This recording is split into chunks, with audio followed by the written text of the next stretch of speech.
Hi everyone, George here, and a very exciting video for you today, and also a little bit of a nervous video for me. I've really enjoyed this aquascape, and I've really loved in particular the Limnophila hippuroides, which is this beautiful pinky red purple stem plant that you can see in the background.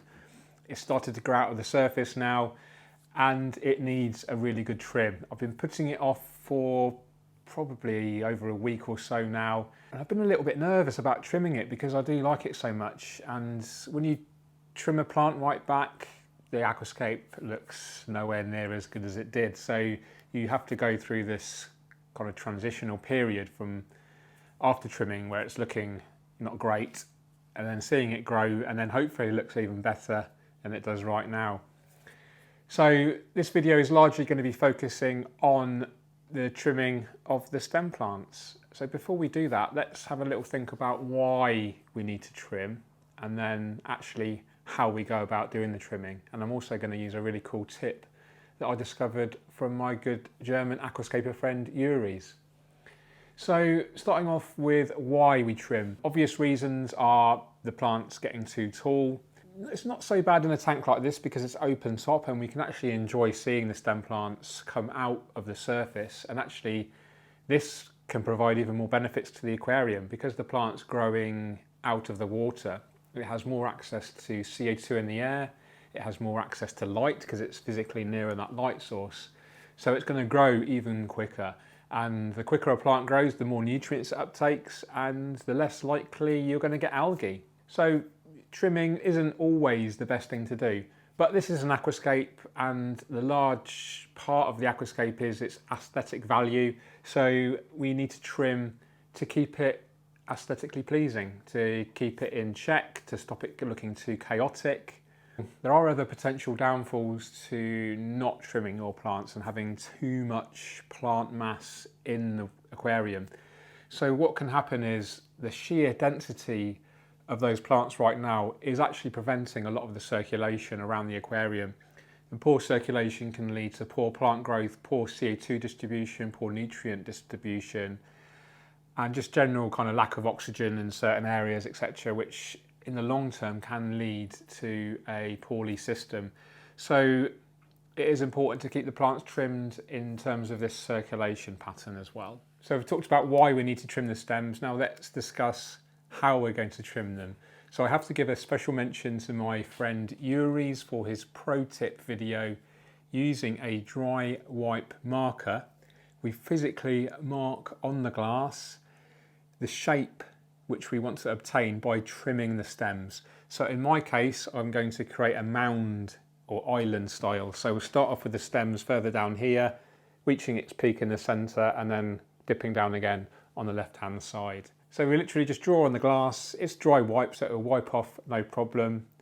And then we can make sure we're just perfectly in line, perpendicular to the glass and to the stems, and then trim, and just make sure that trim is exactly in line with the marker pen. So let's draw the pattern that we want first.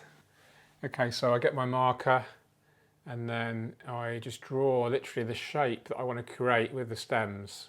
We'll talk more about the trimming and what's going to happen after the trimming later. So I don't necessarily want to trim the crypts right now, so we'll start off with the Hygrophila Siamensis 53B there on the right. And then it's important to keep your head just behind the pen, perpendicular with the scape, because as you move up and down, you'll get a parallax error and you'll get a false kind of reading. So that's a simple case of lining up, getting your head perfectly in line with the line, the black line there, and the stems, and then just trimming accordingly. So I think it's probably best if I do a time lapse of that because it's going to take a little while.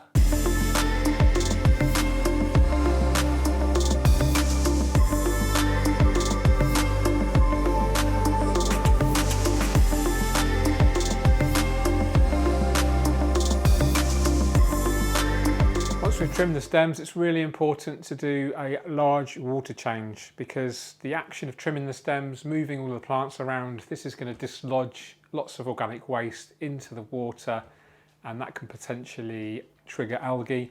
So we need to dilute this organic waste by performing a large water change. So we've trimmed all of the stems and you can see the difference is quite dramatic, arguably not as attractive as it was, but like with many things in life, sometimes you have to make something look worse before it can look better. With that in mind, it's worth talking about the actual growth that we can hopefully now expect. Wherever we trimmed each individual stem from, 2 new shoots will grow. So we can expect twice the density of the planting in the background now. If we take a closer look at these stems, you can see they're relatively pale compared to the stems that we've just cut off. And this is because these have been relatively starved of light from those upper parts of the stems, which have obviously now been trimmed. We can expect the colour to return within a few days or so, and to help achieve this new colour, we need to pay attention to using good quality liquid fertilisers and CO2 injection, which I've got in this aquarium. We should see new growth within a few days, hopefully, and then I'd expect to be able to give you guys an update in a couple of weeks or so. Here you can see I've positioned the lighting towards the rear of the aquarium, and that is to get the best growth out of the stem plants, the best coloration. All of the other plants don't need so much light, so it makes sense to really concentrate that light intensity on the plants that are going to really benefit from it and get us this really rich colour that eventually will return, hopefully. So there we go, guys, a quick guide on how to trim stem plants and obviously an update on my Aquascaper 1200. Really enjoying this Aquascape at the moment. I was considering downsizing, but the more I kind of spend time enjoying this aquarium and Aquascape, the more I want to keep it. If you enjoyed that, guys, really enjoyed making this one for you. I don't actually spend a lot of time trimming stem plants. Most of my Aquascapes use slow growing, relatively easy plants, crypts, ferns, anubias, etc. So it is quite refreshing for me to grow stem plants and trim them, and I've really enjoyed kind of giving you a bit of an insight into how I maintain my stem plants and maybe some tips and tricks that you can apply to your own aquascapes at home. If you want to find out more about this actual aquarium system and the methodologies that I employ to achieve success, then I do have a special video all about the 7 sort of steps to success. I'll leave a link in the description and also at the end of this video and in the card up there if you can read those. So I'll leave it there for now. I really hope you enjoyed this one, guys. I really appreciate you watching it. You take care, keep on scaping. Cheerio.